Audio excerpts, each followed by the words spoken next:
अस्सलाम वालेकुम everyone, welcome to vocabulary you learn English with easy lessons.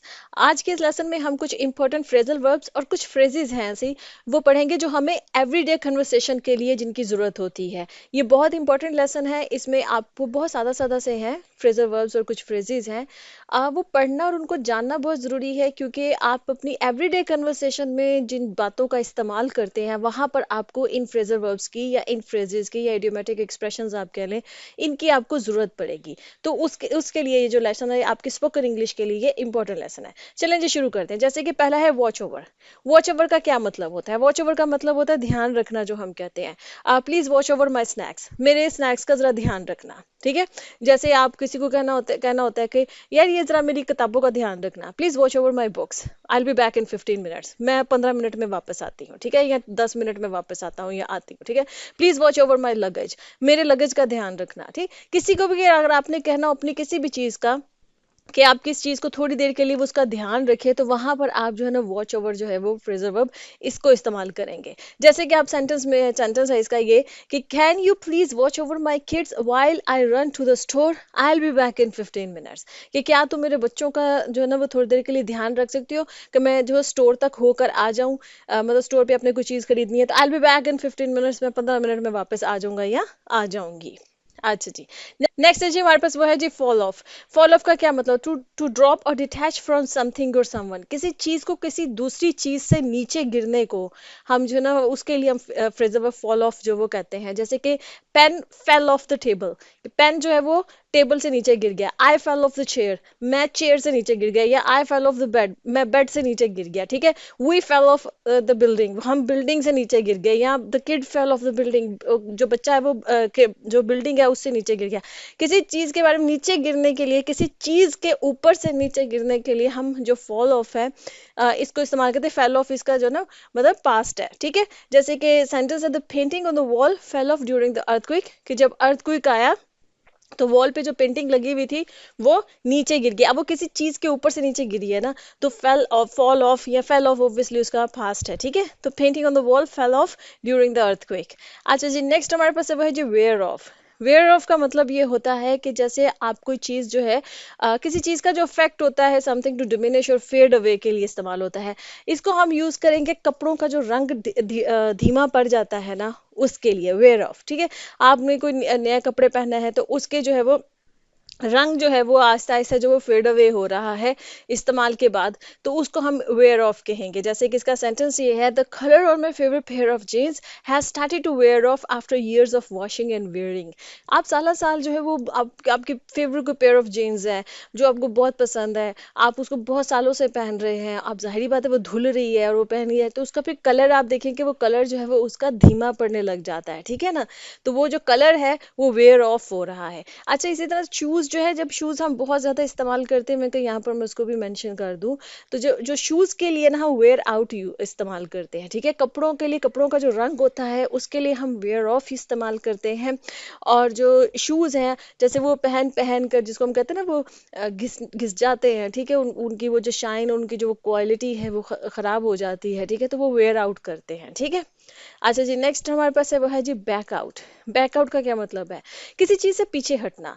आपने कोई कमिटमेंट किया, हाँ मैं ये कर लूंगा या मैं करूंगी, और फिर आप कहते हैं नहीं मैंने नहीं करना, मैं नहीं कर सकता, तो यू आर बैकिंग आउट। ठीक है, आप उस चीज से उस कमिटमेंट से पीछे हटे। बैकआउट भी बहुत ज्यादा जो ना वो डेली कन्वर्सेशन में यूज होता है अक्सर कि now you can not back out, अब तुम पीछे नहीं हट सकते। जो किसी को पीछे हटने के लिए हम कहते हैं ना पीछे हटना, ठीक है, उस मीनिंग में जो ना बैकआउट हम इस्तेमाल करेंगे।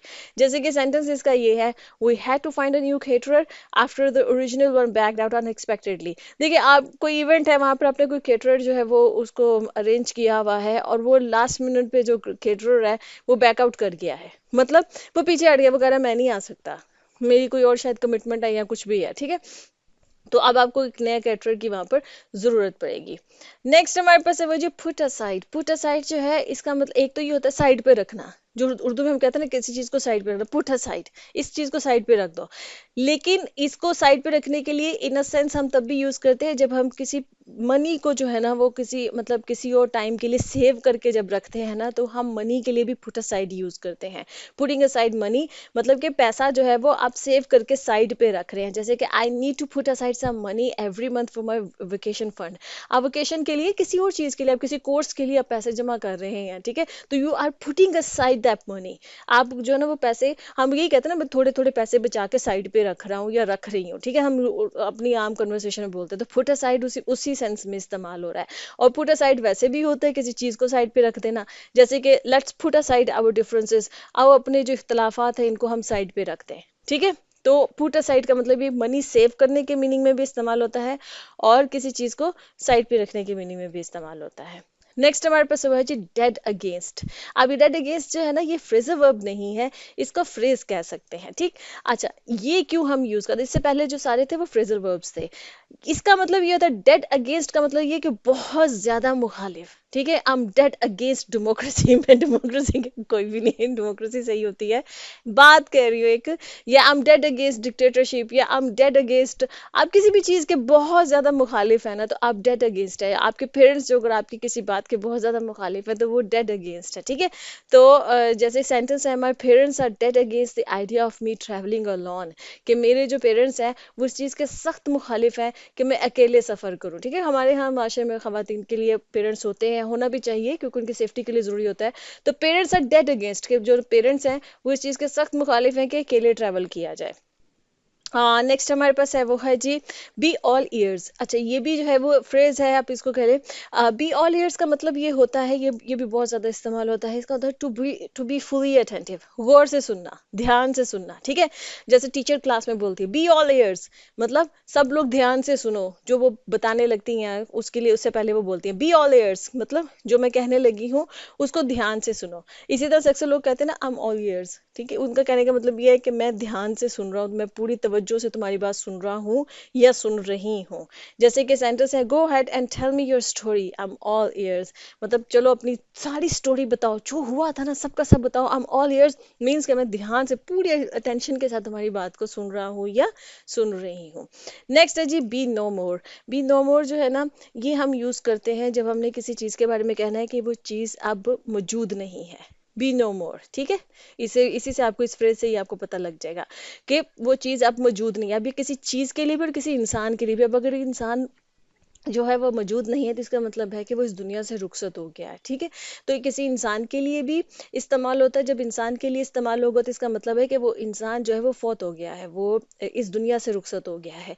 और जब हम किसी चीज़ के लिए इस्तेमाल करेंगे तो ये कहेंगे कि अब वो एग्जिस्ट नहीं करती है, अब वो वहाँ पर मौजूद नहीं है जहाँ पर वो पहले वो चीज़ मौजूद थी। जैसे कि सेंटेंसेस है the old building that once stood there is no more, कि वो जो पुरानी सी बिल्डिंग वहाँ पर थी ना, किसी जगह पर कोई पुरानी सी बिल्डिंग होगी तो क्योंकि वो जो पुरानी सी बिल्डिंग वहां पर थी ना, या आपको स्कूल कह सकते हैं, किसी भी चीज की कोई बिल्डिंग होती है, अब वो वहां पर नहीं है, मतलब कि उस बिल्डिंग को वहां से जो है ना वो रिमूव कर दिया गया है, उसको डिमोलिश कर दिया गया है। इसी तरह से जैसे कि हर फादर इज नो मोर, अब आपने किसी इंसान के लिए बात की है तो उसका मतलब यह है कि वो इस दुनिया में नहीं रहे हैं, मतलब वो फौत हो गए हैं, ठीक है जी। ओके जी, यहाँ पर जो है वो लेसन खत्म होता है। होप कि इंटरेस्टिंग था। तो I see you next lesson. अल्लाह हाफिज।